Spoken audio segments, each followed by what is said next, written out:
Welcome into No Punt Intended, presented by Club Fantasy. I am your host, Joe Zollo. It is the wide receiver breakouts and sleepers episode. Ladies and gentlemen, we've done quarterbacks, we've done running backs. Now it's time to get to, arguably the most fun position, probably the deepest position in fantasy football, especially on the offensive side of the ball. A lot to talk about.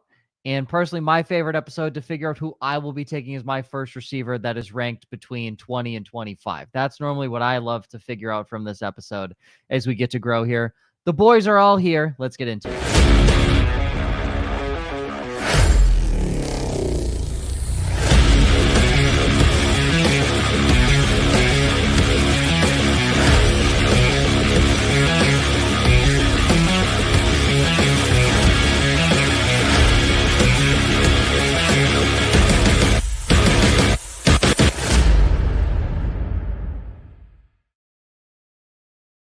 Welcome into No Punt Intended, presented by Club Fantasy. I'm your host, Joe Zollo. Three Musketeers, three dummies, three Get it, baby. The boys. I have to just quickly jump in and say my favorite part is that Joe said he wants to see the wide receivers between 20 and 25. The only group of wide receivers not on this show is 20 to 29. Seriously? 29. Yep. So, yeah, I went through because otherwise we'd be talking about 80 freaking wide receivers. Yeah. And that's why I was like, what do you mean? We've been doing that. That's the average. Well, I know that. But, like, when you look at, obviously wide receiver is going to be a much deeper position than your running backs and quarterbacks and, tight ends, because there are some settings where you end up having to start three of them, sometimes four if you're factoring in a flex. So I wanted to try to, focus more on the breakouts and That's fine. sleepers because there's if you just look at the top 12 from last year, I feel like half of them were probably in the range of people that we're talking about. So that's interesting. I can tell you right now, I'm gonna have a lot of these guys on my roster because I'm taking three running backs to start, knowing where the running backs are falling right now. So it's funny, Joe, because we have such a similar draft strategy, except one thing I do differently than you is if one of the two tight ends is there for me, I'm taking one of those tight ends, and then I'll have two running backs and start with my wide receivers. So. No, it's fine. I will happily stream the tight end position. Once again, took Joshua Smith in the last round last year. As someone who literally writes the article, it's the better way of doing things. But I like to set it and forget it if McBride or Bowers are there. So. I like a challenge. That's what I like. I was gonna say I'm excited for next week too. I know. Yeah, next week's gonna be a really fun tight ends, but let's get finding those sleeper tight ends that we're gonna be streaming all year long, or finding the guy that is the Joshua Smith that pops up. That is fun to me. Is it? It is. Yeah. Joe, you're the one that literally just said you don't like to set it and forget it. So trying to fight don't with sit here and Josh. tell me that. Yeah, guys, I'm not telling you it's fun. I hate doing that. I don't like that. I actually do have fun with it. I have to write an article about it every week. So. Okay, well, kick rocks. Apparently, it's also episode number 400. Oh shit! Josh mentioned that a few weeks ago, and I forgot. Yeah, I've done bills, baby. I've done 400 of these. Kill me. I'm probably at, you guys did about 200 without me then? Because I feel like I'm at about 200. So 200 more than you needed to be here. It's 400 more than I needed to be here. Nah. Holy shit. Yeah, I'm old. That's a long time, man. Been doing this since I was 18. We started this in 2017. And then I came in and I did my guest spots during 2020 and became full-time in 2021. Yep. So that makes sense. It here. That'd be 4 years without me, 4 years with me, which would be 200 each. So yeah, I hate it here. I need to retire. Can I when does my pension hit? When can I cash that in? Can I do that? Let's just say those YouTube checks ain't rolling in like we thought they were going to. One day. Hey, Orville Redenbacher came up with popcorn at 65. So we got plenty. If I'm doing this at 65 with Josh, I might. Let's just say I might. All right. NFL news. There's been one thing, folks. It is the first week of June. Thing. So that means a center has retired. Yep. I bet you didn't know who Frank Ragnow was unless you were a Lions fan. I knew he was, but no. Well, it's an impactful move. You work in fantasy football. I okay, hope you know there you who go. Frank You're not Ragnow talking to is. me. That's true. No, I'm gonna imagine the casual NFL fan or fantasy football no player had no idea. idea who Frank Ragnow was. This is a significant loss for the Detroit Lions. I think it hurts Montgomery far more than it hurts Gibbs, but it's definitely not great. So also hurts Jared Goff, who Josh think is going to be a very good point. Doggy doo-doo this year. So yeah, that is that's the you big do loss. not want Jared Goff throwing off of his back foot. No, you do not. And what you could do wisely with your money is bet against Jared Goff by using the promo code WOFF on our favorite friends Underdog, because all of these rankings you see today are through Underdog. And that is because that's just simply the most up to date. And literally the degenerates are using Underdog to draft in best ball right now. So that's where we get all of our rankings today. Promo code WOFF. Free pick, first time deposit offer up to $1,000. So basically you can free bet $1,000 on the under for Jared Goff. And then you can then use another free $1,000 to double your money on the under for Jared Goff. Unless it's interceptions, then you go over. But everything else, wide receiver breakouts and sleepers, folks. No 20 through 29 or 21 through 29 because we don't need them, I guess. The strategy talk, though. So we're going to start with why should you wait, like you should, and take receivers versus taking some of the elite options early. Ryan, why should you wait? It's a matter of scarcity. And if you want a good running back, you need to go early. So it's not so much I'm going to sit here and tell you that there's something to do with the receivers why you should wait, besides the fact that every team starts 2 wide receivers and every team damn near in the NFL now plays 3 wide receivers, which means you're dealing with 64 to 96 wide receivers that are going to play. At running back, it's a third of that. And then it's a third of those guys who are actually good. So that's why Joe and I have always rocked the old school. You got to go running back early. I've tried 0 running back. I was not a huge fan. Sorry, Joel. But I was hero running back. I can play with every now and then. But like our good friend Joel Worth, he'll ride and die and go with those wide receivers early. And I get it if you're getting a bunch of the elite guys. But for the most part, I don't want to play that game with my running back. So it's the position scarcity versus a very deep wide receiver position. And then Josh, I know you don't do that side of things. So I'm going to come to you for the characteristics you look in for those sleepers and more breakouts, because obviously you do need to have the wide receivers, arguably the deepest part of a fantasy football roster, just because Ryan said there's 100 of them that are eventually going to see playing time, if not more.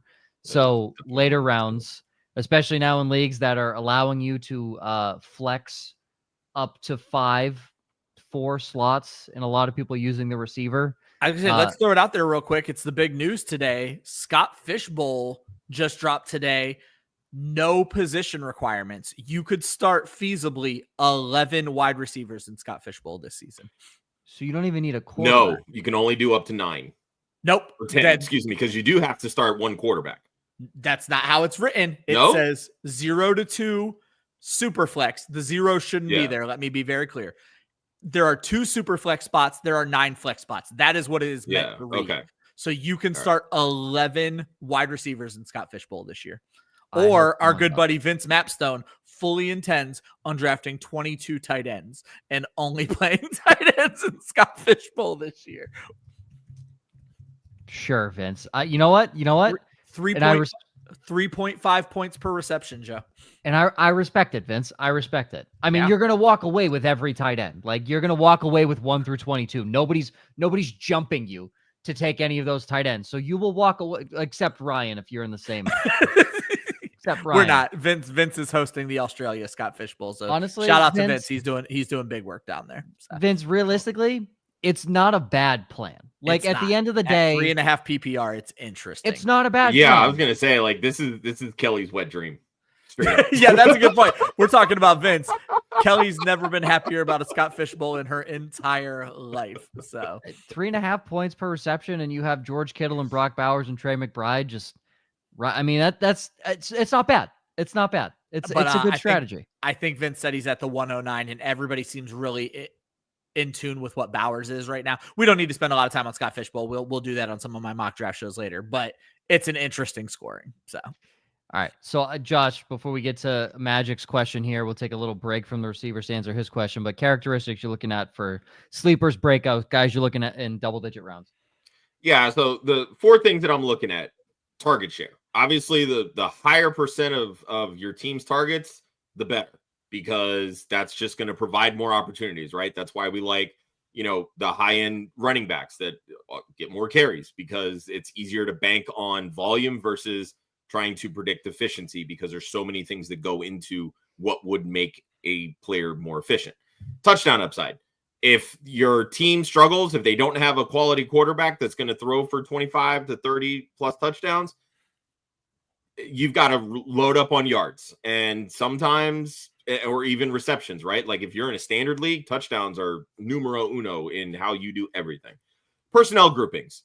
This is something that is so incredibly important that I feel like gets overlooked so often, because if you're not paying attention to the fact that Jayden Reed comes off the field when the Packers run 40% of the time from 12 personnel and don't have a third wide receiver, he's only on the field for 55% of the time.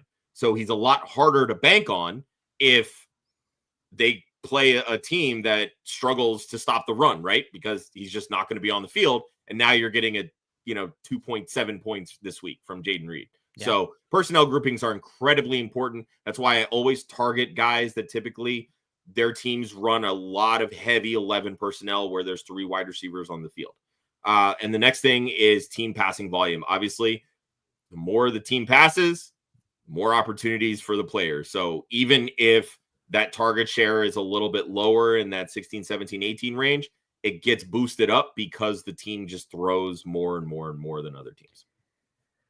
Beautiful. All right. We'll take a quick break here from the receivers to answer Magic's question here. But first, I do want to bring up that he hates the Florida Panthers because the Stanley Cup does start tonight. I believe it has started. I don't know when puck drop is in Edmonton. I think it might have just dropped.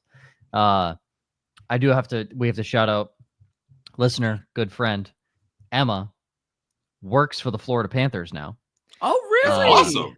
So she works for the Florida Panthers. She has been there a little over a month now. That's confirmed. Awesome. Congrats, if they Emma. win, she does get a ring. So that's fun. Oh my goodness. And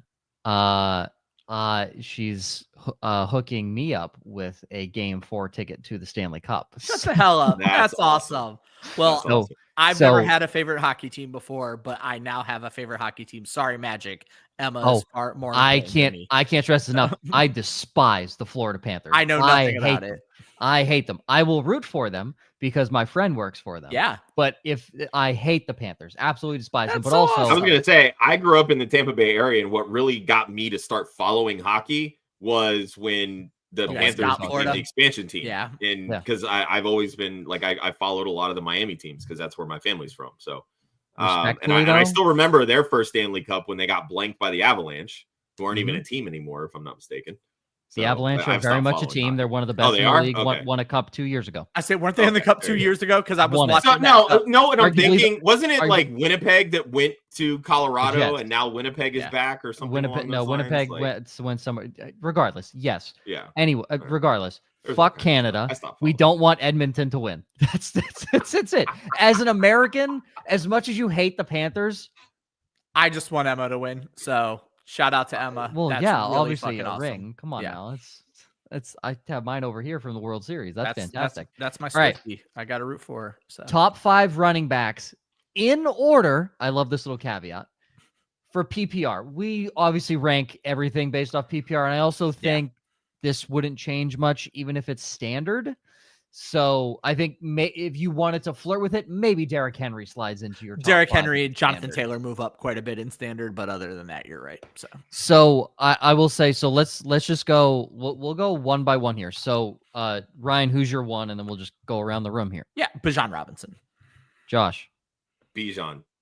So he's like head and shoulders above everybody else for me right now. I think at the end of the year, yes, I think Bijan ends up being the RB1. 2, Ryan. Jahmyr Gibbs.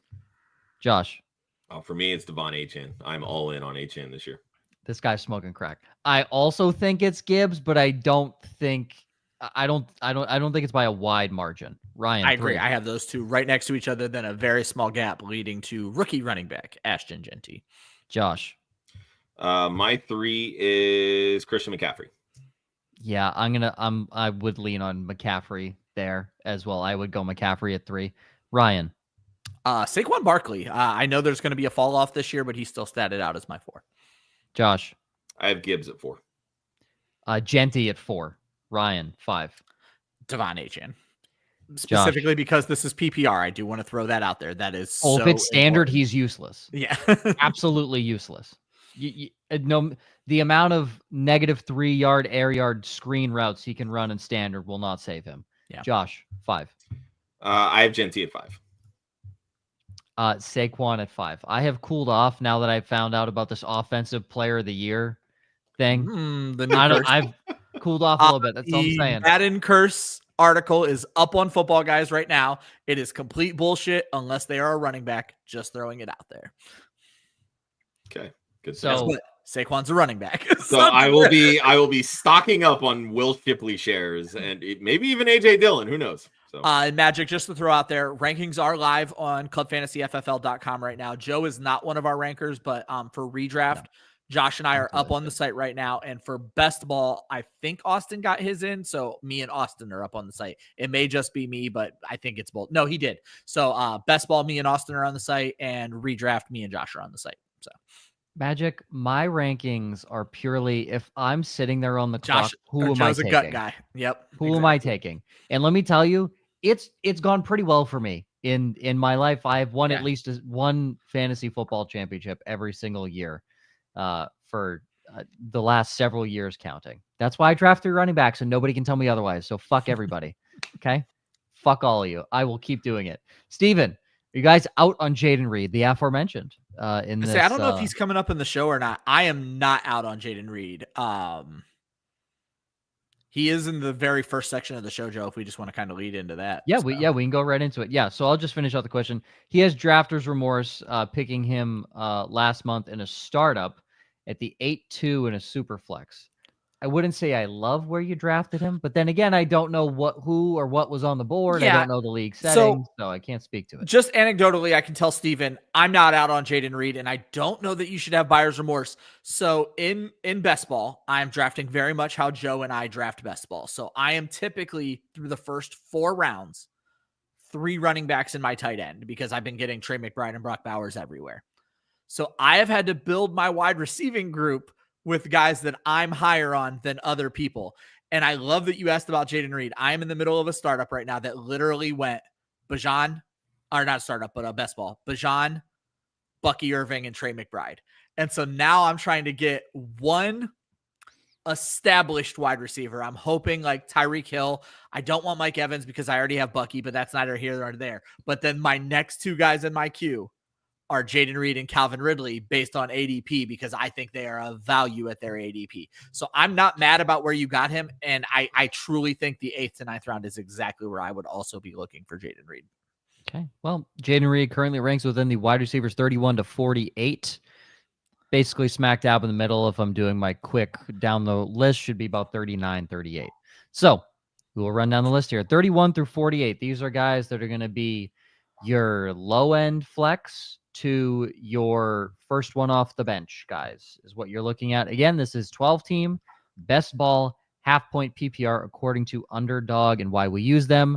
That is just the best form of ADP we can get right now with how everyone's drafting. This will be a little more rookie heavy. You'll see guys like Emeka Egbuka going over some veterans. That's because you have a lot of dynasty players right now and a lot of people looking at the rookies. That will most likely shift come the middle of August when you see a lot more casual fantasy players coming in. So just note that when you go in these ADPs. So 31 to 48, 31, Jordan Addison, Minnesota Viking. Jaylen Waddle at 32. That's criminal. Chris Olave, Deebo Samuel, Travis Hunter. Hello. Juwan Jennings, the wide receiver 1 for your San Francisco 49ers. Calvin Ridley, Jerry Jeudy, Jayden Reed, Ricky Pearsall, George Pickens, the newly acquired Dallas Cowboy, Jacoby Myers, Emeka Egbuka, Matthew Golden, Khalil Shakir, Luther Burden III, Stephon Diggs, fresh off his Coke line, and Brandon Ayuk. I don't know if it's Coke. I don't know. We're just speculating. It ain't good. It's you don't put talc powder in your nose. You put something else in your nose. That's all I'm saying. On the thumbnail is Jaylen Waddle. And I'm hoping this is because we all agree that Jaylen Waddle sucks, and this isn't a gotcha moment for Joe. But I don't know who wants. It's a gotcha moment. If we're talking about breakouts, I'm going to talk about a guy that should break out this year, Joe. Joe clearly, who did not read the show sheet and look at Josh's first name in this section. Guys, I'm with you, Joe. I want to hear Josh. I think I know where Josh is going, but I do want to hear his explanation. I don't. But you don't. go. I mean, you have to. You've done it for 400 episodes, but still, whatever. I know. That's why look, at the end of the day, if not now, when? They went through, they paid this That's guy. your hold on. No. That's your reasoning? There's more to it than your that, reasoning Joe. is God, he's due. Jesus. What? That's how you lose money. It's more than just the fact that he's due. Tyreek Hill is 31 years old. The reason that Tyreek Hill is falling in drafts is because he's a head case and he looked slow, plain and simple last year. Like he was, I know he was dealing with the injuries, but when you're 30 something years old and you're starting to deal with injuries, it takes its toll on your body. Now, I do think that Tyreek Hill bounces back this year, and that's great. But this offense has just been soft for the 3 years that Mike McDaniel has been this head coach and calling plays on the offense. But when you look at Jaylen Waddle, his production has just he started with 3 straight 1,000+ yard seasons, and last year just fell off a cliff. And I know that, obviously dealing with the Tua injury, the inconsistencies with the offense. But last year, it was basically, if we can't get it to Tyreek Hill, we're going to take the safe route and dump it off to Achane or give it to Jonnu Smith. And I think this year they made a concerted effort. They drafted, there was a huge guard. I think it was in the second round that everybody was just oh, that guy's massive. He's a grinder. He's got an edge to him. And that's what they need. They need beef up front and they need a nasty streak because this team gets pushed around. And when you have smaller wide receivers like Tyreek Hill, like Jaylen Waddle, if a team's going to play man or press, they're going to get thrown off of their route really quick. And that's what Tua lives on, are timing routes. And we've talked about this ad nauseum. So there's going to be a concerted effort, I think, to get Jaylen Waddle more production. As I mentioned, the last 3 years, or the 3 years prior to last year, all over 1,000 yards, all over 100 targets. Last year, that dovetailed. He had barely over 700 yards and 83 targets. Yeah. And even the yards per reception went down all the way to 12.8, I think. At his peak, he was an 18+ yards per reception wide receiver. He's a burner. And I understand he also has his health problems, and I get that. But when you are paying these wide receivers what you are paying them, get them to fucking football. Why do you think that they're in the trade talks with Jonnu Smith? Jonnu wants to get paid because he had a breakout season. But that doesn't happen if he thinks that he's getting ready to get phased out of the offense. He's trying to protect himself here. Yeah. This team is going to get back to throwing the ball to Tyreek, throwing the ball to Waddle, and throwing the ball to Devon Achane. Jonnu Smith is about to get phased out. That's why he wants more money now. That's why they're talking about trading him, because it's going to start focusing on Waddle. You're getting Waddle at a screaming value right now for somebody that clearly has top 10 upside. And that you touched on a lot of my concerns. The biggest being targets have went down every year he's been in the league. And I agree. They should try to get him more involved, but is more involved 101 targets or is it 120 targets? And are we going to see him find the end zone again? Because the timing issues aren't going to go anywhere. And so there's just concerns with me. And I don't know. Obviously, what was it, Josh? 2 years ago where you and I fought and I was defending him every week. And then last year I just went the other way with it. So it's kind of hard for me to come back off of it.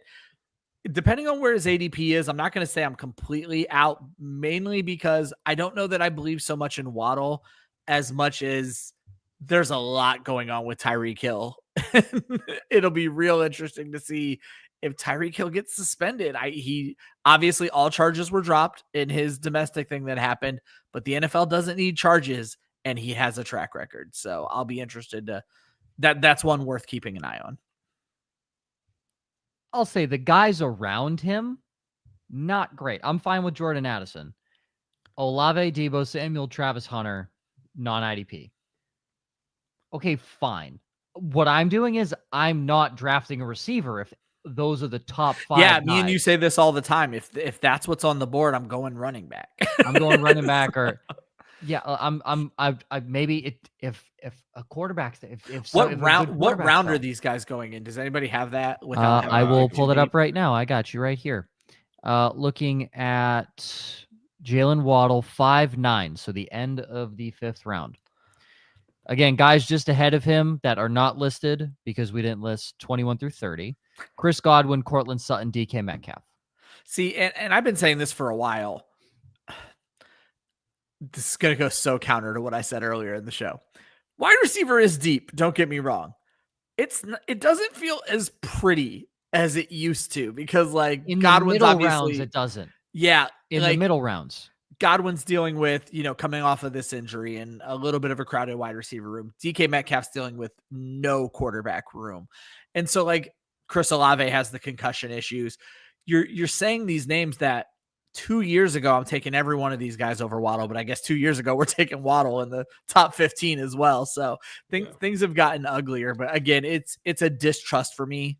And that's my issue with Jaylen Waddle. I'm not saying Josh is wrong because he certainly has the talent to be a top 12 wide receiver in this league. And for me, it really just boils down to this is the range where I'm okay taking that wide receiver 2 in their respective offenses, because if Tyreek does struggle, again, he's 31 years old. He struggled last year. If they finally say, you know what, we're going to move off, we're going to start pivoting off of Hill and not target him 9-10 times a game. We're going to spread the wealth a little bit. That's going to open things up for Waddle. And he's proven that he can be proficient with his touches. So, when I'm looking at guys like Jordan Addison, who has a clear, quarterback problem, Olave, concussions, Debo is just straight washed, in my opinion. Hunter's an unknown. Juwan Jennings, is he the first option or is he the 5th option in that offense? You honestly have no idea.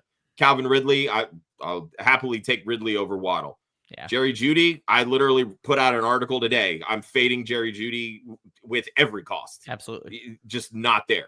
Jaden Reed comes off the field when they move to 12 personnel. So, there's questions with everybody around this range. And even when you look at the running backs that are going around this range, I mean, Travion Henderson, yes, happily take him over that.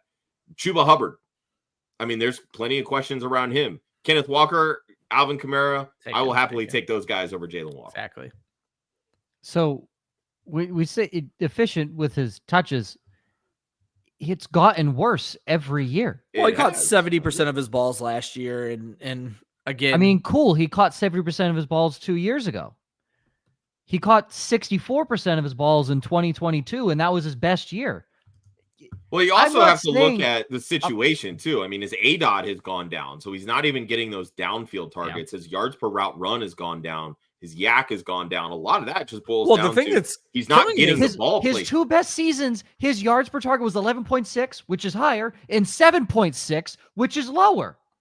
Guys, he's a good talent. If you were to take Jaylen Waddle as a receiver, put him in a 7-on-7 situation, he's a top 15 receiver in the NFL. Absolutely. He is soft as hell, gets hurt in game. So he played 15 games last year. And there's the Tua problems. Yeah, the Tua. He played 15 games last year. You know that? No, because he got hurt in fucking 7 of them, but then he came back the next week. So he can't stay healthy. Tua's a fucking head case, literally a head case. Devon Achane is out targeting this guy. Devon Achane. Jaylen Waddle used to work underneath. You want to know why he doesn't anymore? Is because there's a running back that is running a Texas route on 70% of the fucking offensive In fairness, working underneath was only the first year when Mike McDaniel wasn't there. Every other year, he's been working down. Well, yeah, that's a problem. That second year where he and Hill were both Tyreek, over 18 yards per reception is wild. Yes, so that's when they had the track star offense. You want to know what happened? The NFL figured it the fuck out. It's not that hard. You literally play cover 2 man.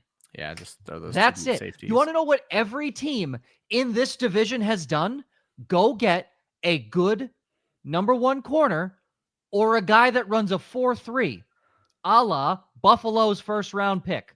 There's Sauce, there's Christian Gonzalez, and this kid out of Kentucky who runs a 4-3. I don't care how bad he is in coverage. He can run stride for stride. I was going to say, he's getting worked in camp by Elijah Moore, who just signed in May. So I'm not really that high on Max Which way's Harrison. Tyreek Hill running? Straight. Which way can this kid run very fast? Straight. You're running Forrest Gump next to Usain Bolt. They run the same speed. It doesn't matter. What I'm telling you is that 6 games a year, these guys are seeing good corners. In 2 games against Buffalo, he's not great, but he runs a 4-3. That's what I'm trying to tell you is the teams in this division have stacked up to be like, we're not letting this track team beat us. Tyreek Hill blows against Christian Gonzalez. Look at his stats. He blows against Christian Gonzalez. So that's going to be the week that Jaylen Waddle shows up. No, because Jaylen Waddle also blows against the Patriots. Jaylen Waddle had 1 catch against the Patriots last year. 1 catch in 1 game. It happened to be a broken, skinny post. See, and that to me, that's the touchdown. difference between you and I. You think that this offense is only going to get worse because they weren't good last year.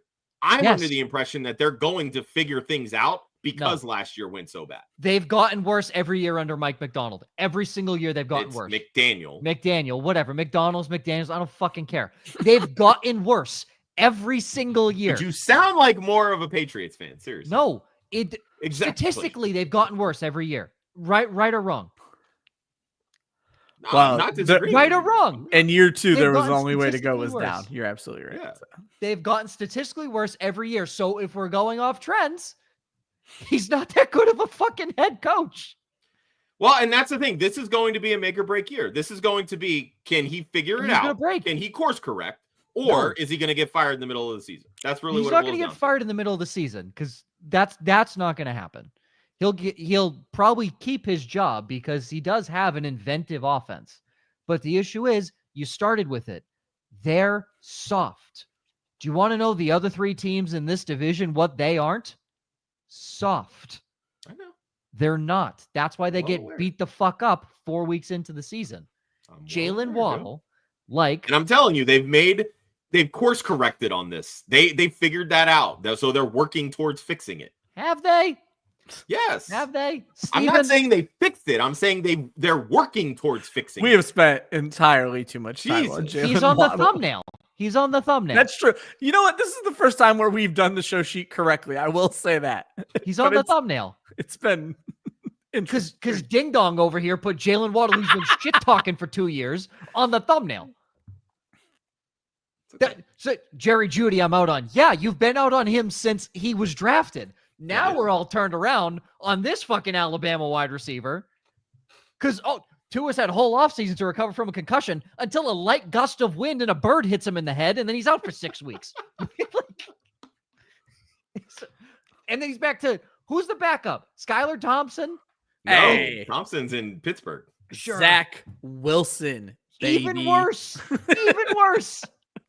Oh my goodness. The only saving grace of that conversation is Zach Wilson gave Garrett Wilson 160 targets. That's the only saving grace to that conversation if Zach Wilson comes in.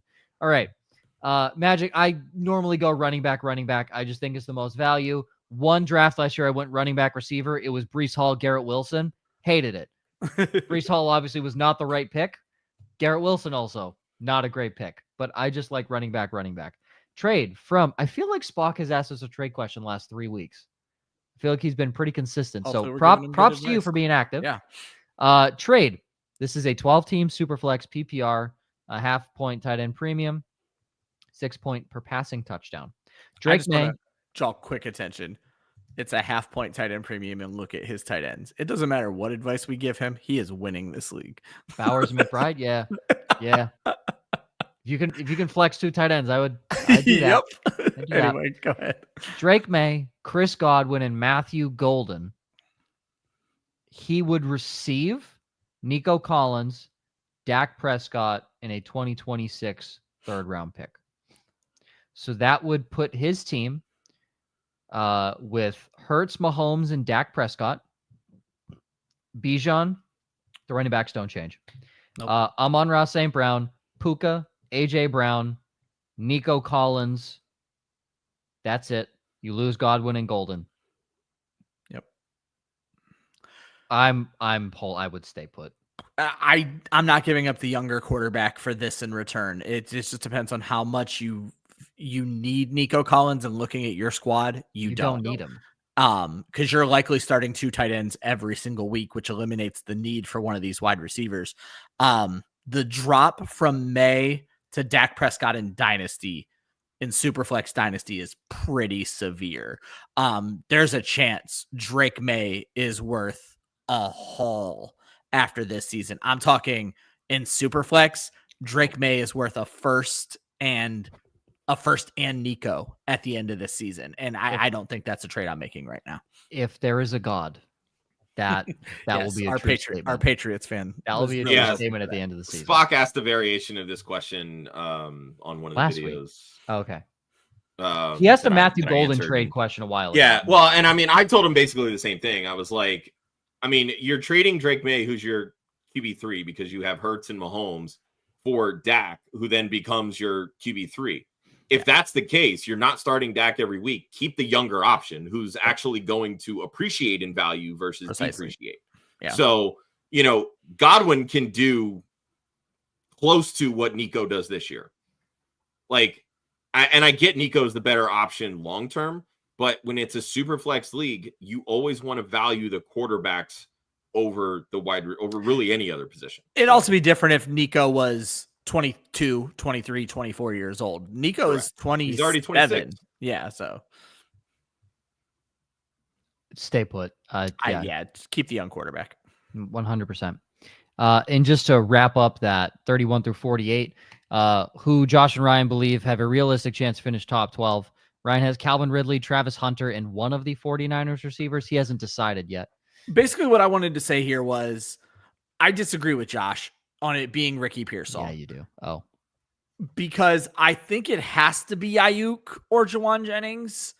Just when you look at the way this offense is built, I feel like someone on this offense is going to walk out with 110 targets. I don't know if that's enough to propel them to the top 12. I don't see Pearsall as that high volume guy. And then when I was thinking this over and how I wanted to put it on the show, the reason I think it's probably Brandon Ayuk is the 49ers last year had Jawan Jennings. He was never going anywhere. And they still fought through this holdout, paid Brandon Ayuk his money, this, that, and the other.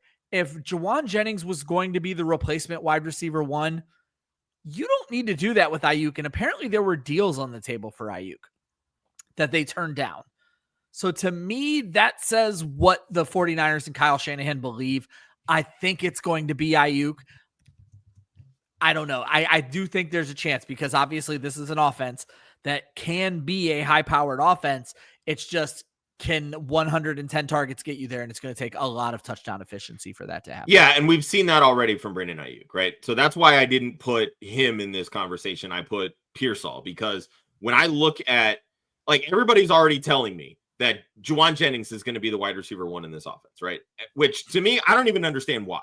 Like, he was okay last year. He had like one great game, and then everything else was just kind of meh. He was just there all. So was the 49ers. He was the one that wasn't hurt, you know. So that's why, like, when you look at top 10 finishes from Jennings from Pearsall had the same number of top 10 finishes as Jennings in half as many games played. Oh wow! So like that should tell you that this team is going to utilize Ricky Pearsall more from I'm going to put him in the higher pecking order than Jennings. Like, I went through and I did my projections. I still have Ayuk as the top target in this offense. Like, you paid the guy $30 million. Unless you move him, you better be throwing him the fucking football. He's buns. But again, like, Pearsall was their first round pick. So I fully expect them to utilize him. And, you know, it's likely going to be a kind of pecking order the same way it was with Ayuk and Debo. It's just going to be Ayuk and Pearsall now. And then Jennings is the break glass in case of emergency wide receiver. We've seen it for years now with this team. The wide receiver 3 has like less than 50 targets every time. Because if one of those 2 wide receivers is down, then it becomes the running back. And then it becomes Kittle, right? So somebody always ends up getting hurt. But that wide receiver 3 never fully jumps unless everybody gets hurt, which was the perfect storm for the wide receiver 3 last season because especially everybody got hurt. We noted that after McCaffrey went down, they stopped throwing to their running back, which helped every other position out. Yep. I hope it's Jennings. He's fun. Ayuk's a dink. I like Pearsall as well. I'm rooting for him. He got shot.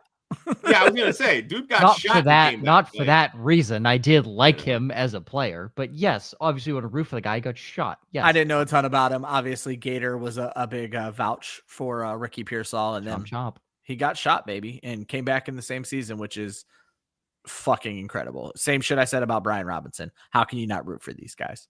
Brian Robinson was a running back who got shot in the fucking knee. Like, that is crazy. showed up to work 4 weeks later. And was Yeah. like, what's up? Yeah. Steven's taking the words out of my mouth. 49ers are going to be breaking glass this year. Yes, they are. Because once again, they are a soft team.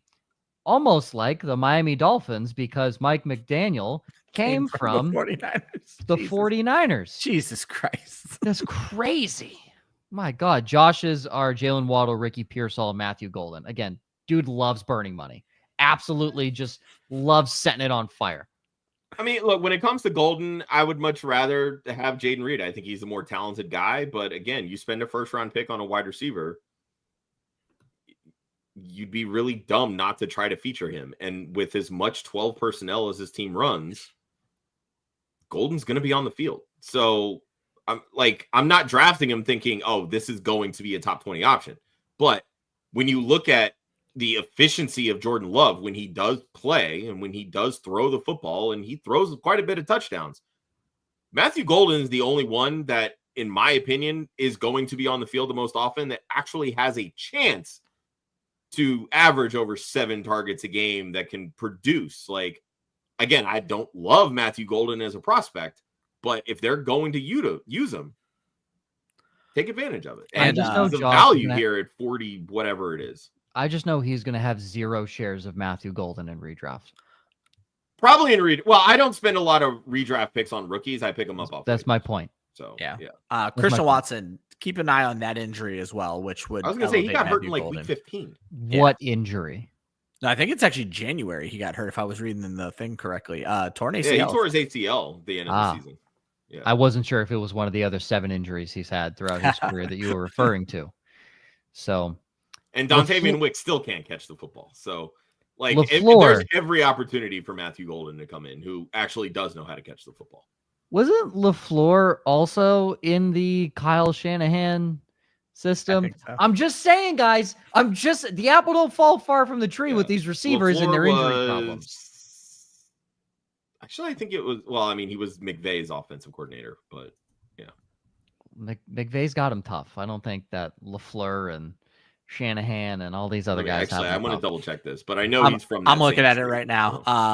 No, he's Rams, Falcons. Oh, Falcons 15-16. Yep. Yeah, so he was with Kyle Shanahan. Yeah. Yep, he was quarterback coach under Kyle Shanahan. Yeah, and I think McVay, didn't he get there in 2018?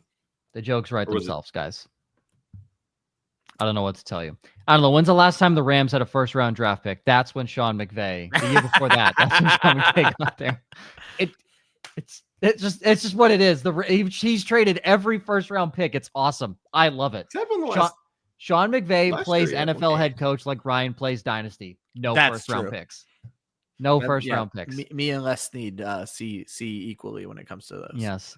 All right, on to the sleepers. You could consider some of those guys even sleepers in that, but here's where you're getting really deep. 49 through 60 is painful to see this guy down here. Cooper Kupp. I was just going to say, now the names get interesting because that's what I'm telling you. Is that little middle part is like, don't know about that. This is like, now we're really making some money here. 49 through 60. Cooper Kupp starts it at 49 at 50. Josh Downs. Let me tell you, if Daniel Jones is in the game, you want Josh Downs.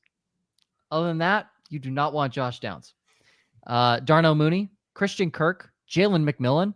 Same goes for Michael Pittman Jr. As I said for Josh Downs, that's the exact same statement. Rashid Shaheed, Marvin Mims Jr., Rashad Bateman, Keon Coleman, Hollywood Brown, and rounding out at 60 is Jaden Higgins. So from this group, or even outside the group, says the show sheet in the script. Excuse me, has the best chance of finishing inside the top 20. Well, it looks like you guys all picked within the 49 through 60 group. So I will start. I didn't even notice the or Didn't read outside it. parts. See, Ryan, some of us don't read the show sheet, and that's okay. And everything moves along just fine. Ryan, I'm gonna pick out Darnell Mooney because I am in agreement with this. But you did. I remember. I heard you earlier. You're not sold on Mr. Penis yet. So I need you to sell me on Darnell Mooney with Mr. Penix at quarterback. I think the most important thing is the offense isn't changing. And so we're obviously going to have a new quarterback, but you're dealing with Darnell Mooney, who in 16 games went over 100 targets last year, 106 targets in those 16 games, but more importantly, did well with them. Yards per reception finally back up where they belong. We talked about how he was criminally underused in Chicago and then not even used properly for points of his time in Chicago. 15.5 yards per reception last year, just under 1,000 yards. Keeping in mind, he was so much the second target in this offense, maybe even the third. I don't know Kyle Pitts' numbers right off the top of my head, but Pitts was the fourth option. Yeah, you're right. Pitts was 74 targets. Ray McLeod, baby. Well, Ray McLeod. Oh no, I'm talking about Bijan is the third. Oh, sure, yeah, whatever, and Ray McLeod finished with 87 targets. But you have Mooney, who obviously missed some time. 60% catch rate on 15 yards per reception is fantastic. Still found the end zone 5 times. All of this despite Drake London, 160 targets, 9 touchdowns. Like Drake London, he had 160 targets. 158. Yeah, like Drake London did the damn thing last year.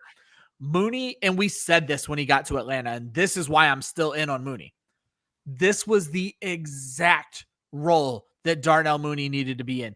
On the opposite side of a field from a big body wide receiver who Drake London has 50-50 contested catch skills. He's not a field stretcher. That meant that the bigger safeties needed to play over to stop with London. And so now you just have Darnell Mooney running by everybody. And that's exactly what we saw. There's no reason to think, even with the change at quarterback. One of the things is when you go back and there's obviously very limited film on Michael Penix in the pros. But when you look at that final year at Washington, this is a similar kind of offense where he had Rome Odunze, who would be kind of the Drake London, and then he was finding Polk down the field and finding McMillan down the field. That's Mooney's role, and I think that's what Penix is going to see when he sees Darnell Mooney. I don't know, and let me be clear. I'm not saying I don't like or don't trust Michael Penix. I don't know what I feel about him yet. His numbers in his limited time weren't fantastic, but this offense proved to be very fantasy friendly last year. And I'll take a super cheap guy who has already shown me he can do it. Yeah, I was all in on Darnell Mooney last year when he signed with Atlanta. They brought in Zach Robinson to run that system. It's right out of the McVay tree. They were going to run a ton of 11 personnel. The top 2 teams in 11 personnel last year, the Rams and the Falcons. So, he's going to have a ton of opportunity, and that's one of the things that I talked about early on in the show. You want opportunities. Personnel groupings matter. Darnell Mooney is going to be on the field, which is going to open him up 2 targets. They're going to run Bijan out of these 3 wide receiver sets. So he has the ability to open things up because they're spread so wide. That's why he can average 4.7, 4.8 yards per carry. But that's why Mooney can get 15 plus yards down the field on these receptions. So even at 100 targets, if he can bump that catch percentage up to like 65%, you're talking about 1,000-yard season, which he was almost at last year. And for him to be going at 51 among wide receivers, that's just criminal. Yeah, one of the other things I just went and quickly looked up, Penix played full-time 16, 17, and 18 last year. Mooney, in those two games he played with him, Mooney missed 18. In 16, Mooney averaged 16 yards per catch. In 17, Mooney averaged 18 yards per catch. Michael Penix knows how to use Darnell Mooney. The targets, however, 6 targets in one game, 5 in the other game, didn't find the end zone in either game. So there's some things that we can hope that Michael Penix improves, but he knows how to use Darnell Mooney, and he is going to be used properly yet again in 2025. I think Mooney was going even lower last year. Or he was free. 70s, I believe. Yeah, because I remember taking him late in a lot of drafts. Yep. So to put a rough comparison around it, a 50-50 guy Now, granted, Mike Williams was more of a field stretcher than Drake London, Yeah. but a Mike Williams, Keenan Allen That's fair. situation where Keenan Allen was not getting safety help over the top, mostly because he wasn't running those routes. Darnell Mooney will go over the top, Yeah. but they weren't going to put it on Keenan Allen, even though he is a big body. They were going to help the corner, the 5'11" corner, with the 6'4", 225-pound, Exactly. 50-50 ball receiver. They were going to safety help him. That's not going to happen. So you're getting the route, I would argue, a top 10 route runner in the NFL, top 15 route runner in the NFL, one of the better route runners against one-on-one coverage on the That's what he did second last best year. corner on the team, maybe even the third sometimes. Well, and then that's Yeah. the thing is, say what we will about Kyle Pitts, he still demands attention out of size and athleticism. He doesn't seem to do shit with the balls thrown his way, but he demands attention. And that's why Mooney is constantly in one-on-one. And there are very few corners in the NFL that are covering Darnell Mooney one-on-one. No. And Josh, before we get into landmines here, I'm going to pick Marvin Mims for you because we all know Sean Payton loves himself a different wide receiver one every single week. So now we have seen Marcus Colston was a top 20 receiver. Robert fucking Meacham was a top 20 receiver. Lance Moore had his time, but that's my worry. I'm fine with Cortland Sutton, but that's my worry with a guy like Marvin Mims. We also haven't seen a lot from his route tree. So why do you feel good about him inside the top 20? Yeah, I think it's really just big playability. He has the ability to get down the field. I believe he had the longest touchdown from scrimmage last year. The way that Bo Nix spreads the football around, they create a lot of single opportunities, right? Like he's going to get some one-on-ones, and Mims has the speed to blow by everybody. So with Cortland Sutton coming into the last year of his contract, I think that, Mims was Sean Payton's first draft pick. So, like, there's a lot of belief in what Mims can do and what he can bring to this offense. I'm not saying that Mims is going to suddenly become like this 130 target, wide receiver one, but the routes are slowly starting to develop. He's more than just a go route guy, and he has the type of draft capital and the traits that guys like Devon Vele and Pat Bryant that just don't have. Elite So receivers. I think that, well, yeah. So Troy Franklin to me is going to be the deep threat, the solo guy that just kind of runs, right? I think they want to see what they can get out of Marvin Mims. So I think we're going to see him a lot more involved in this offense. Bringing in Evan Ingram's only going to provide Mims even more opportunities for one-on-one coverage. And he can beat one-on-one coverage because he has the speed and the agility to do that. So I think, again, like kind of similar to Rashid Shaheed, where he can get those deep touchdowns. There's going to be some nuanced routes here that will eventually develop as the season can go on. And Bo Nix will throw the football. Like, this isn't just going to be a 28 passing attempts per game kind of offense. Like, Sean Payton will open it up. Like, they will throw 33 to 35 times a game, and that's going to create opportunities for Marvin Mims.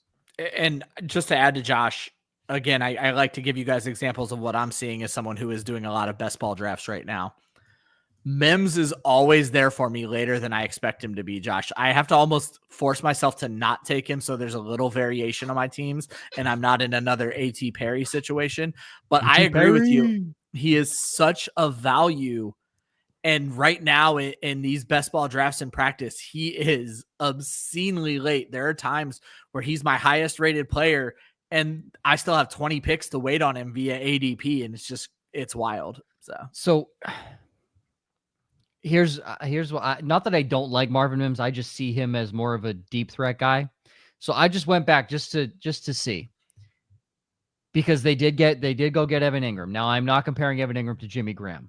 They are prime Jimmy Graham. Evan Ingram doesn't even sniff him. But the role is going to be exactly. And that's what I want to bring up here. So I'm going to go 2011, 2013. Those are Jimmy Graham's best seasons. 2011, most yards. 2013 was the 16 touchdown season. Yeah.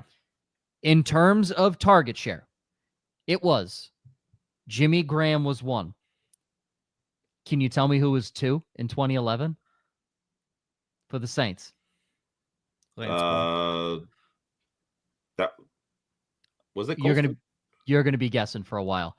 Darren Sproles had the second most targets. I believe that on the team. Yeah. Colson was close behind. It was 111 and 107 respectively. After that, it's a steep drop to Lance Moore at 73. He had 52 catches for 627 yards, 8 touchdowns. That's nice. But 73 is still 20 more than what Mims saw last year, which is interesting. Now, I don't know if they'll throw that much. And now he also had 6 touchdowns too. Yeah. Which, again, propped up Mims's value. Well, now here's where I'm going to go where I think you could see maybe a little more of what we're seeing here. Jimmy Graham in 2013 had 142 targets, 16 touchdowns. That's insane. That's ridiculous. Marcus Colston, 111, 943 yards, 5 touchdowns. Darren Sproles, Pierre Thomas were 3rd and 4th on the team in targets. Yeah. 5th was Lance Moore. But here's where I'm getting to. 6th on the team in targets was Kenny Stills.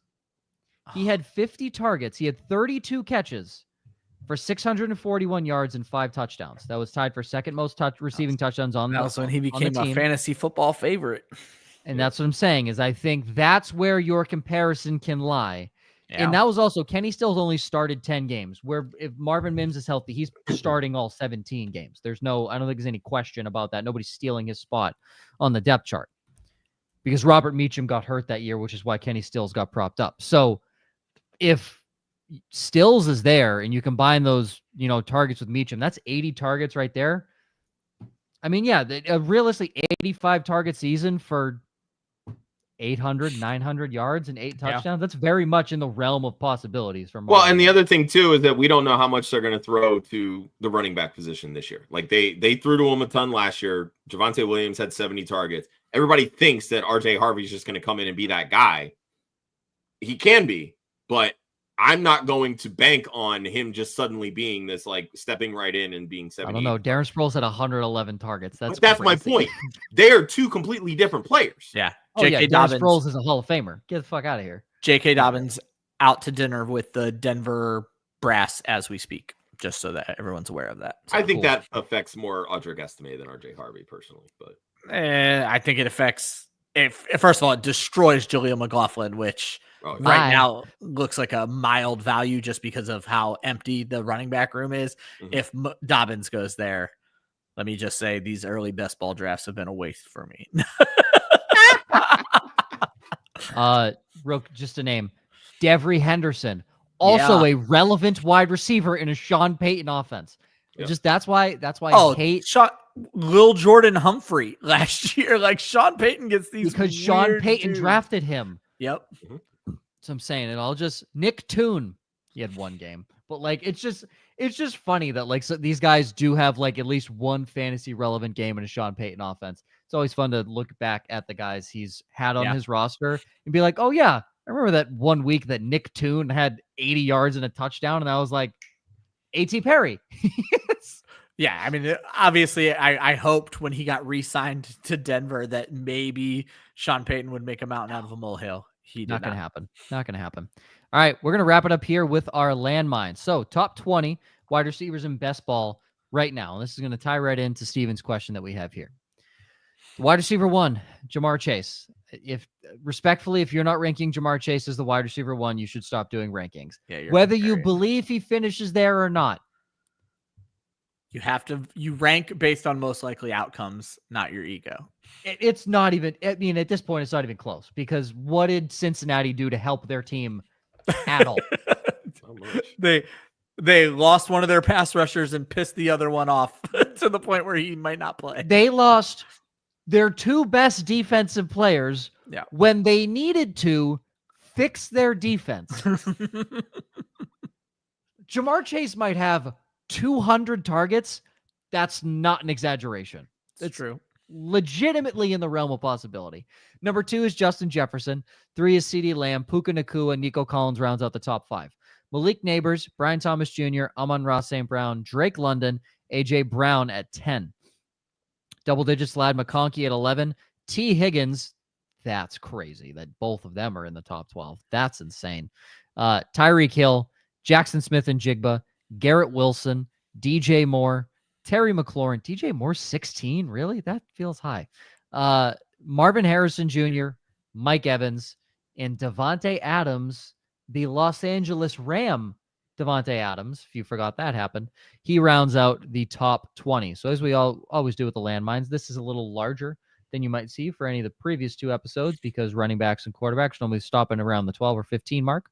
But obviously a lot of these names, I mean, at one point in time have been elite, are currently elite, or are Marvin Harrison Jr. That's basically your 3 categories. That's so true. That's your 3. Tell me I'm wrong. That's your 3 categories in the top 20. That's a perfect analogy in my opinion. It's good. That was pretty good. Literally, Ryan puts, I cannot use the word trust with Marvin Harrison Jr. That is the first sentence. And from this list, who do you trust the least? Yeah, So, sure. Ryan, I will listen. Let's not. I can run through these pretty quickly. I don't want to stay here too long. I wanted to talk about T. Higgins because you share that interest with Josh. Yeah, so I was going to quickly just throw out there on the Marvin Harrison thing. This is not so much about Marvin Harrison. I put my rankings out today like I do before these shows every week, and a good friend of the show, Trey Daubert, called me out, and he said Marvin Harrison already looks like a different player than he did last year. The issue with that offense, he called him Mighty Mouse, is Kyler Murray and the offense. And I said, yes, my underranking of Marvin Harrison Jr. is my hatred of the Arizona offense. So I just want to throw it out there. With Higgins, it's so weird to be like, he's not going to finish top 20. This motherfucker was wide receiver 17 in 12 games last year. He had the best season of his life in this putrid Cincinnati defense. He's so good. I cannot be on the field. I cannot take a football player not in best ball that I don't know when I can start him. And it's not just he's going to miss 5 games. It's I'm going to play. And then he plays 1 snap. And just the kind of shit we've seen from T. Higgins, I can't buy in. And I can let Josh jump in here as well. The other issue for me, Josh, is the touchdown scoring last year, 10 touchdowns in 12 games when he had never scored more than 8. Just seems like the kind of thing that normally we'd be like, well, he can't repeat that. We need to bump him down. But everyone else is just like, he only played 12 games and he was the GOAT. He's a top 10 wide receiver now. Looking at quarterbacks from starting in 2000, how many have followed up a 40-plus touchdown season with another 40-plus touchdown season? Tom Brady had to I would say maybe Tom Brady once. And that's it. Yeah. Tom Brady once from 2020 and 2021. Mahomes and Drew Brees, 2011 and 2012. Yeah. Those are the only 2 quarterbacks that have done it.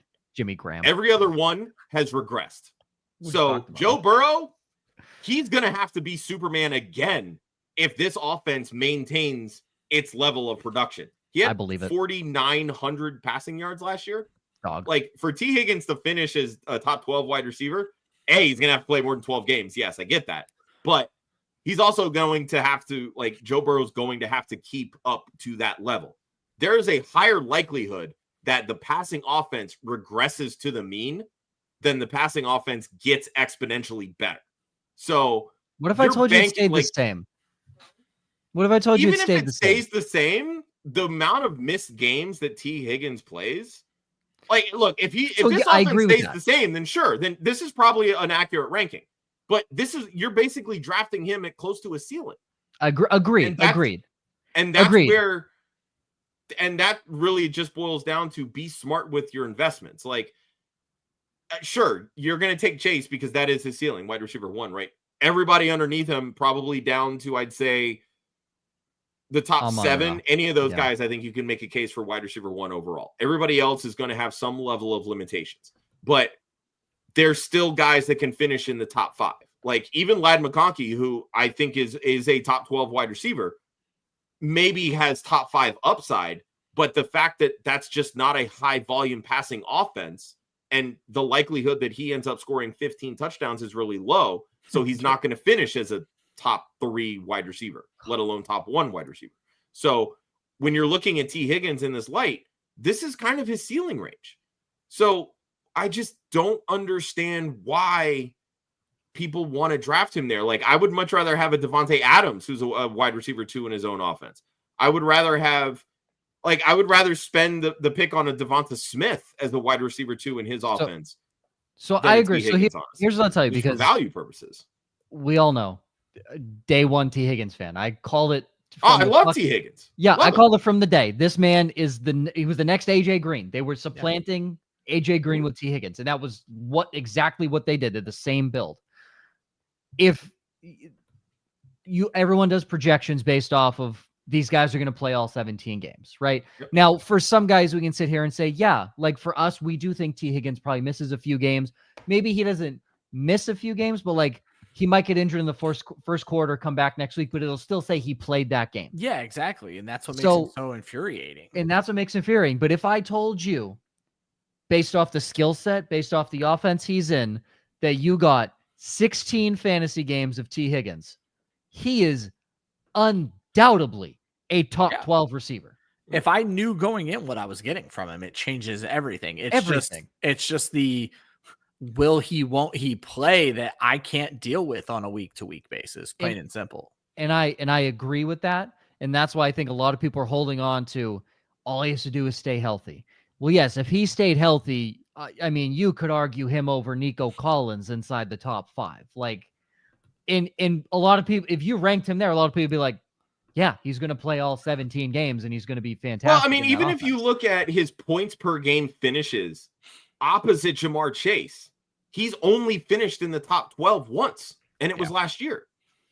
So, like, that's what I'm saying. Again, we're not treating last year like it was an outlier, and that worries me.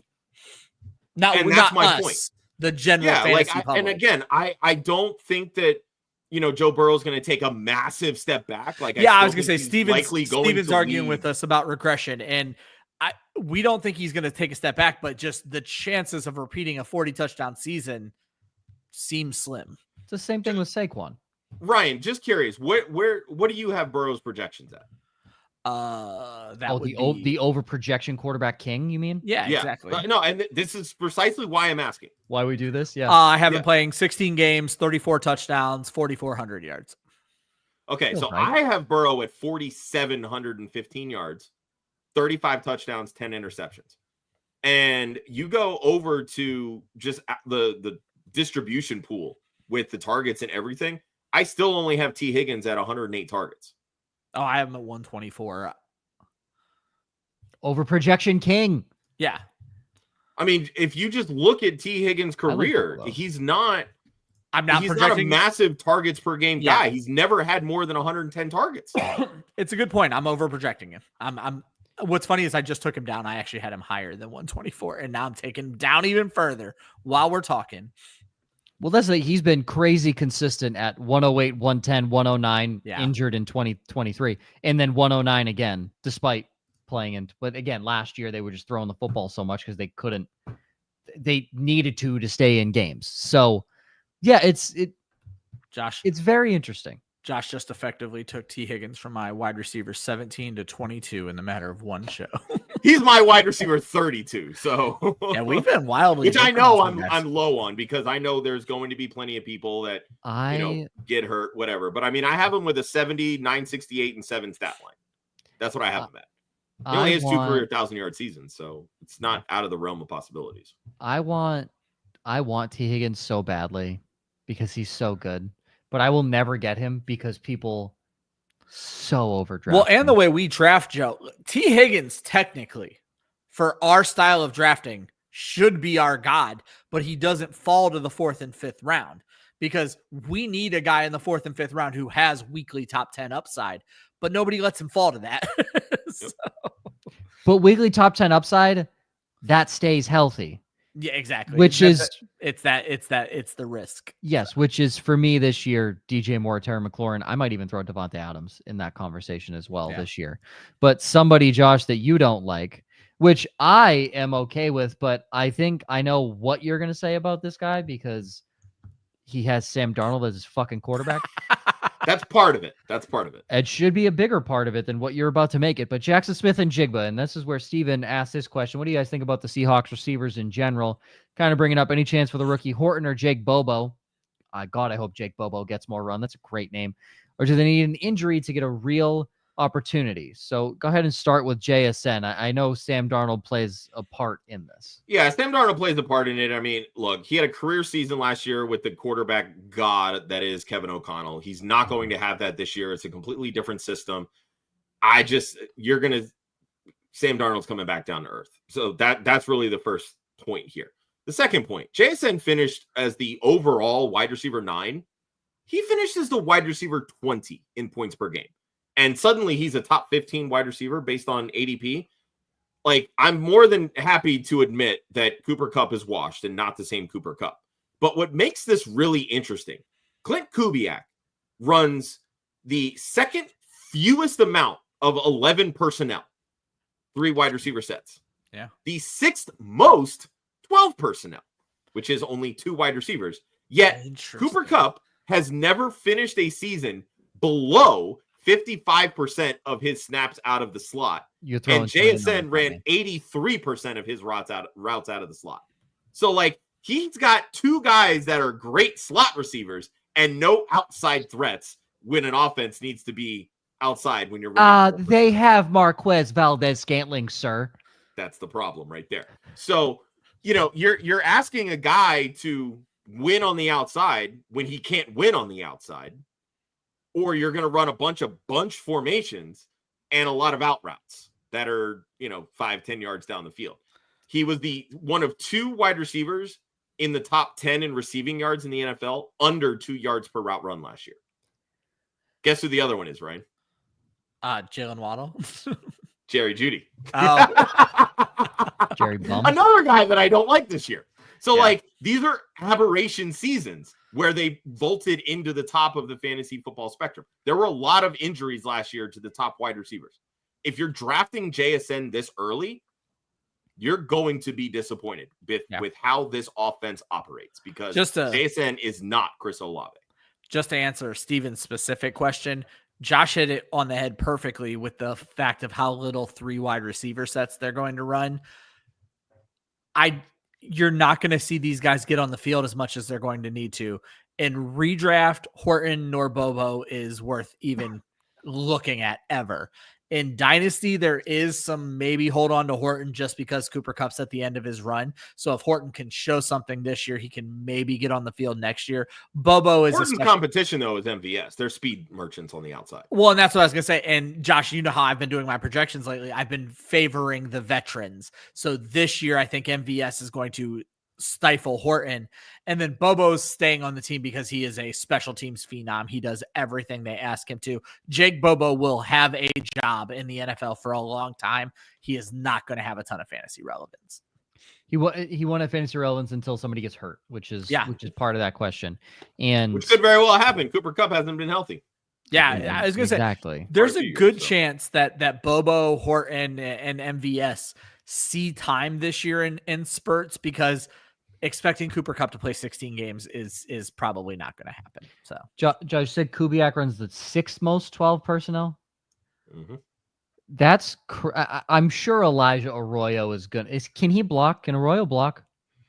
He's an okay blocker, but the way that they're talking about him in camp, they think he's going to be the X receiver in this offense. Oh my God. Sure. Okay. Kyle Pitts. So they're going to misuse him. They're going to put Cooper Kupp at tight end. It kind of scares me because, again, he's not built like a wide receiver. He doesn't have that kind of agility. No, he doesn't. But when you're looking at straight line speed, the way that, a big straight line guy like DK Metcalf, he can be that, and that will play in this kind of offense. We saw it last year with MVS. He's a taller wide receiver that can run fast. What was Arroyo's 40? Better than Xavier Restrepo's. Yeah, right.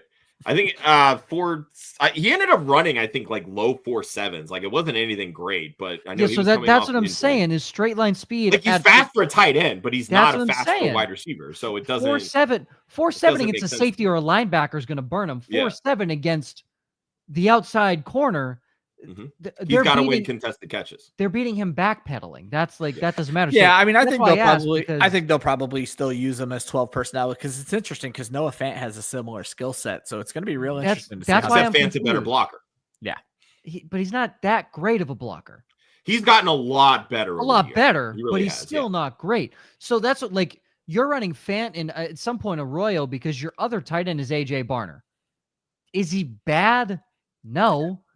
Until Elijah Arroyo came in, Barner looked interesting. Like he showed some things, but it's not going to happen now. But here's it: when you run 12 personnel, you do need a tight end that can block. Yeah. And normally you want that second tight end to be a pretty good blocker. And right now you're dealing with none of that. Yeah, and right now, like your next best blocker is Eric Saubert, who they got from San Francisco. It's kind of interesting. I don't know how Barner is as a blocker because he did pretty damn well as a pass catcher last year. But it reminds me, Joe, of like the Johnny Munt situation. Like Johnny Munt is constantly hired in these Rams system because he is the tight end too who can block. Like that's it. You're going to see Johnny Munt 2 or 3 times a game that gets a target on a play action route or a double, triple tight end set. But yeah, like AJ Barner came to rise because he could catch the football. Yeah. I don't know if he can block. For what it's worth, he was average. 57.5 run block grade per PFF for AJ and that's Barner. Where like I'd say he's enormous. 6'6", 251. He's huge. Yeah. But as the second tight end, you need to like Eric Saubert's the best tight end too because he can block. Yeah. I mean, Arroyo's 6'4", 245. Like he's a big dude too. So, which is almost the exact size that Fant is. Noah Fant is. That's like they literally drafted 2 Noah Fants. Which, if Kubiak is going to run them on routes, then that's could be interesting. News. That's good news for Arroyo, and that's going to definitely create mismatches against linebackers and safeties. But yeah, I mean that's definitely a worry for JSN, Cooper Kupp, any of the receivers. But I know we'll get to tight ends next week, but that's just very interesting. But yes, no, I think the most interesting takeaway from this with Josh is that you have all these slot wide receivers on a team that is unlikely to run a ton of slot wide receiver. And it doesn't make any sense to me. Yeah. Like why go out and get Cooper Kupp? Like I get it. He's the hometown guy. Like he played at Washington State or Eastern Washington or whatever it was. Take it from your division rival. I mean, that's really like that's where I always looked at it, Joe, was the division rival thing. So there's a lot of times that it happens in the AFC East. I'm sure it happens in with NFC East. Yeah, NFC East that you fall like you just see guys that just go to these teams like Cooper Kupp's actually good. Like he's washed, but like was good. You see like just these special teams receivers or these low end guys that go to the other teams because they want to know the secrets. They want to know it's that like Cooper Kupp's obviously a good receiver, but I mean, Cooper Kupp he can win on the outside, right? Like he's so much better running out of the slot. So like to me, it just feels like when they're running, your 12 personnel, your outside guys are Kupp and MVS. Like JSN's not even in the picture. I can't imagine that happening. and that's my point. So it's like, either you're miscasting, you're playing JSN, him out of position, which is going to drastically hinder his production, especially if you're expecting another leap based on a year 2 breakout. I just don't. To me, the most perfect way on a 12 personnel would be MVS on the outside. You split out Arroyo outright. And then you put Cooper Kupp in the middle. And again, then where's JSN? So good Lord, man. I don't know. It's rough. They better start running some 11 personnel is what it comes down to. And and again, like anytime I see a coordinator that's going to have to like revamp what they've typically done, there's going to be a ton of hiccups, which doesn't benefit any of the players. Well, and me and Josh will tell you from doing these projections for all these years, they don't typically change their stripes, plain and simple. So the Kubiaks, no, they're gonna. Gary, you think Gary's changing anything? No, sure as hell Clinton ain't changing shit. No, they are sticking to the script. So, be very interesting to see what happens with JSN. For once, I agree with all 3 guys that you have brought to the table. A little less on JSN. I think his skill will outweigh a little bit. Because if you're a receiver that comes from LSU or Ohio State, you're pretty. What will benefit him is health over Cooper Kupp. Let's be real here. Oh yeah, yes, just a slight bit healthier than Mr. Cooper Kupp is. Just a smidge. 4 of the top 7 receivers are from LSU. That just doesn't seem fair. It's just like that just doesn't seem fair. They did something right. Something right they did. 7 of the top 10 or top 11 are from SEC schools, if I'm counting this very quickly and correctly. So crazy, absolute craziness. That is it, folks. Next week, apparently a show everyone's excited for. The tight end breakouts and sleepers. I get to find out who my tight end will be come week 1, and I'm excited because I couldn't find out who was going to be my first wide receiver off the board today because we opted to keep that part out. It'll be Rashee Rice. Don't worry, Joe. I don't know because I don't know if he starts week 1 because he might be hurt. Yeah, he will. He's cooking in camp right now. Great, awesome, great. Give me the chef's hat. I'm ready, baby. I'm ready. DJ Moore and Rashee Rice. Let's go. SMU. If you don't go to LSU or Ohio State, where do you go, Josh, to be a good wide receiver? SMU, baby. Wide receiver university. Listen, it's just weird that they just happen to always have one good guy every few years. I'm just saying it's strange. It's a little strange. It's a little weird. Next week, tight ends, breakouts, and sleepers. That'll be the end of our breakouts and sleepers series that we're doing here. For more information on the receivers, there is an article on clubfantasyffl.com. The 2025 fantasy football wide receiver tiers article. You can go check that out and see why Jaylen Waddle. Just if you want to read it further and not hear it again, you can see why Jaylen Waddle, according to Josh, is a top 12 receiver. Oh my God, top 12 upside. I did not. Top 12 receiver. 12. Josh has him at wide receiver 8 to finish the season. Actually, he's like my wide receiver 41. So what the fuck are we talking about here today? Again, upside. Potential. That's what you're talking about. Upside. I hate potential. My God. Jesus Christ. This ding dong. Folks, hope you had a lovely show. Thank you for everybody that joins. As always, seems to be the same crowd, so we appreciate y'all coming back every single week. 400, baby.